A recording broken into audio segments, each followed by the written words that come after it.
Hey everyone, welcome to another Museum Expedition 42 live stream. Let me check to make sure we're good on all of our platforms. I think we'll be fine. We are going live to the Alabama Museum of Natural History Facebook page, the Museum Expedition Facebook page, and the UA Museum's YouTube channel. So it looks like we're in good shape. I want to welcome all of you to another installment of Museum Expedition 42, where no expedition has gone before. My name is Allie Sorlie, and I am the Museum Expedition Camp Director. If you've been watching some of this virtual expedition stuff, you have probably seen my face around. But today, I thought it might be good to read some words that John Hall put together for the 20th anniversary of the program that kind of explain what the program is, how it got its start, and just talk a little bit about the uniqueness of it. So I wanted to read, and really just kind of tells like the origins of expedition. So that's really what we're going to be doing today, is talking a lot about the origins of expedition. All right, so this little blurb that John wrote is in the 20th anniversary of expedition, which is this thing. Oops, there we go. I don't know if people have had are familiar with that one. It's something that we are hoping to do another one of. This book is just going to get bigger and bigger and bigger because we are on 42 now. You're 42. But in the book, there is an introduction to the program, and every expedition from 1 to 20 is documented, where it is, who is a part of it, and then some pictures. But I've been thinking a lot about expedition this summer, how much I miss being out there in the field, how much I miss the campers and the staff. And when I think a lot about expedition, oftentimes I like to come back and read this introduction that John Hall put together. And so I thought I would share it with all of you here today. So remember, these are not words that I have written. I'm just reading John Hall's words, which is why they are so eloquent and beautiful and descriptive, and don't just stumble over their words like I do. But for those who are not familiar, Dr. John Hall was the person who started expedition back in 1979. He passed away a few years ago, but he's always a part of expedition, and you can't have expedition without thinking of John Hall. So one of the things I think that I love when I find new things for John Hall is his writing. He was an incredible writer. I really love his tone of voice and his descriptions and his narratives that he can tell. And all of those talents came out in this introduction for the program. So I hope that is something that you enjoy. I think it's going to be a great, I don't know, it just makes me think of expedition when we read it. Okay, so let's get started. So this is an introduction written by John Hall about the museum expedition and the 20th anniversary book. Let me get 1 second. Okay, and it goes like this.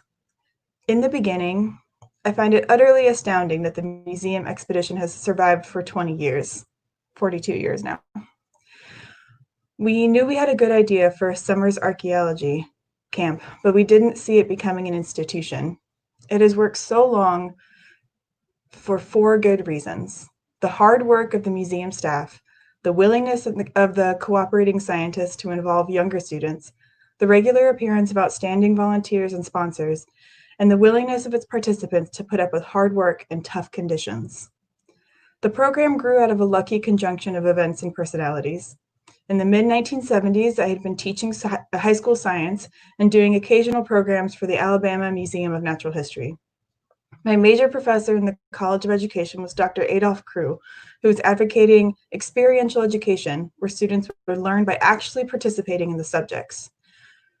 Crew, a mountain boy, had dreamed of establishing a farm where all the students in a school district would spend a semester in residency learning history, economics, science, and math by actually participating in the operation of the farm. For me, a natural science type with a background in scouts and in the military, experiential education sounded a lot like a science camp. In the summer of 1978, the director of the museum, Dr. Herbert Beauchamp, hired me to do full-time museum educational programming. That fall, someone introduced me to Caleb Sonny Curran, who, while an archaeology graduate student, was also very interested in paleontology and was making large additions to the museum's collection of Ice Age fossils. Sonny was full of energy and enthusiasm and had an absolute gift for finding grant money. One winter afternoon at our usual watering hole, we sketched out an idea for a summer archaeology program on the backs of napkins. In this scheme, the museum would advertise and manage a camp for high school-age students, and Curran would provide an archaeological site and oversee the scientific project. The arrangement has proved to be the basic idea of the museum expedition ever since. At this point, another piece of good fortune descended upon us. Hearing of my need for a female leader and chaperone, Dr. Crew introduced me to another educational graduate student, Ms. Bobby Sharonis. Bobby, an artist and teacher, had been active in Girl Scouts and had been one of Professor David L de Charny's students on archaeological digs in North Alabama for some years before. She was enthusiastic about the idea, and she and her son, Scott, became fixtures of the expedition. Bobby served as camp mother, taking care of his crew and managing the kitchen for almost 10 years. She is responsible for another durable expedition idea, the notion that working in the kitchen and on camp chores is as much a part of the expedition experience as the science. Sonny Curran had a Tuscaloosa County archaeological site called the Moody Slough site that he and a professor friend, George Langford, had worked on in the previous summer. In the early 1970s, there was an increasing interest in trying to retrace the mysterious route of Hernando de Soto based on new archaeological and textual clues.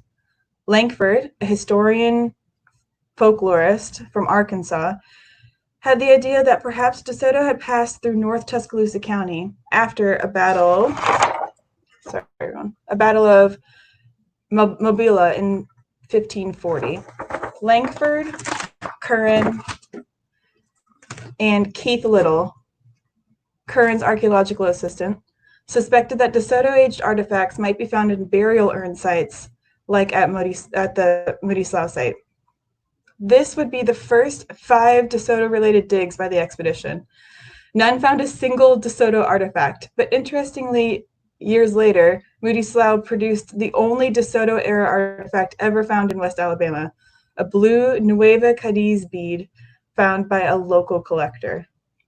Despite the fact that the museum and the university had been doing archaeology since the 1920s, by 1979 there was not an archaeological toolkit to be found, much less a camp outfit. Sonny and I went down to Moundville and poked through the storerooms and found exactly one broken shovel, which, if you guys all know Expedition, is probably still around somewhere. Okay, sorry. Rehandled and heavily worn, it is still in the expedition kit. I should have read ahead before I made little comments. Some tables and chairs, the chairs are still in use, were the only existing resources available. Curran had an equipment budget of about $1,500 from his Alabama Historical Commission grant, most of which we quickly spent on archaeological tools. For the camp, we bought 2 big canvas flies, a Coleman camp stove, 2 lanterns, and some odds and ends of the camping gear. The kitchen was mostly my own family's camp outfit, and we borrowed crew tents from the local Boy Scouts. The first year we ran 2 sessions. The first was a 14-day local group, assembled by the museum and assisted by a trio of teacher volunteers, John Sheffield, Bob Clear, and Pam Sloan. The session also marked the first appearance of an expedition's longtime field assistant, Robert Hudson. The second session in July was a Boy Scout camp from the Birmingham Council, headed by Scout executive Tom Duggar. We had a productive summer digging right on the bank of the Blackberry River. Curran and I were so pleased by the results that we decided to do it again in 1980.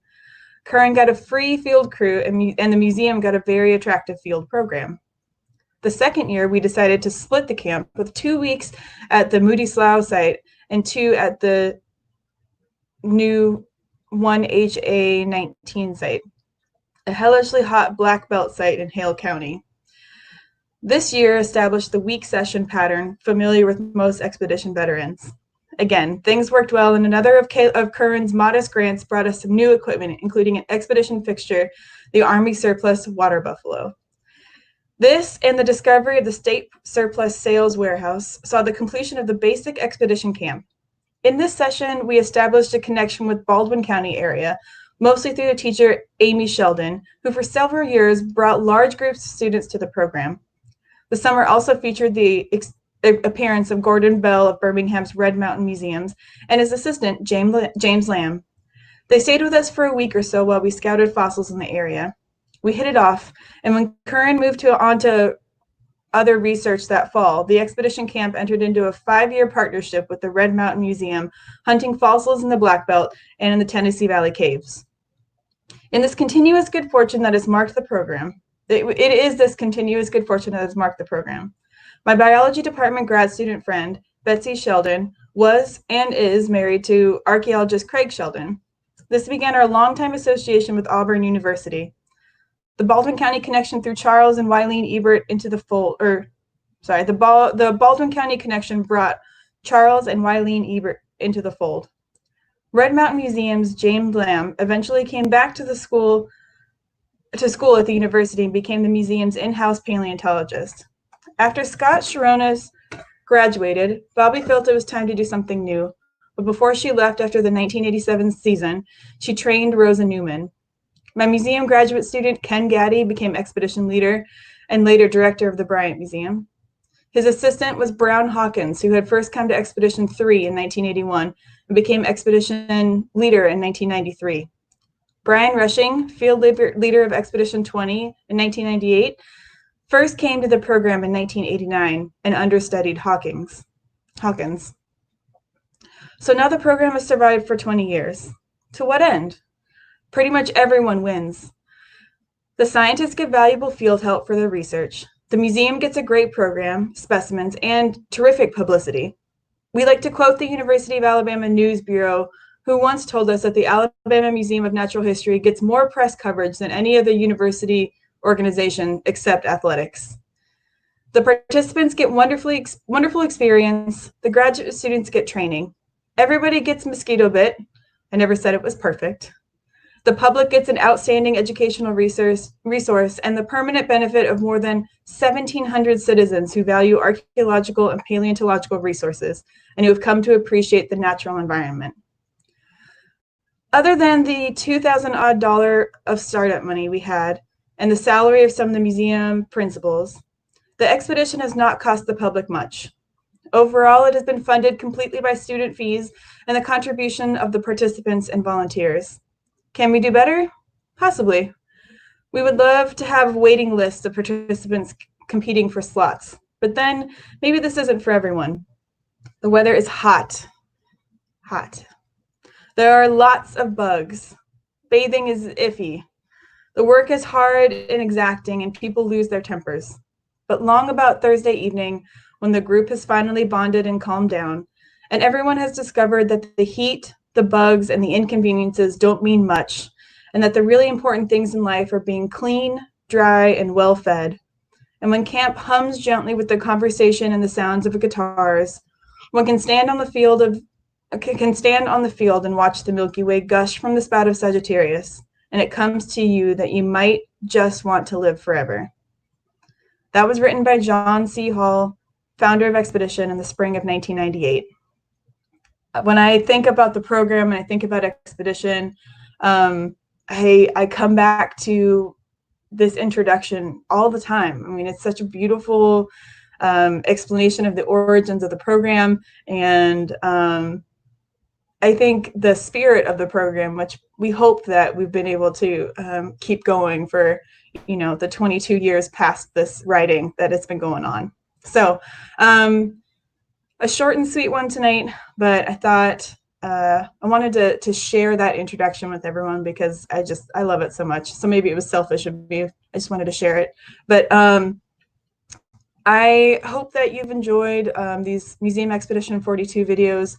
I want to say thank you to everyone for your video and photo submissions. If you are still interested in being a part of that photo and video expedition or photo and video projects, I will put the links in the description boxes below these videos.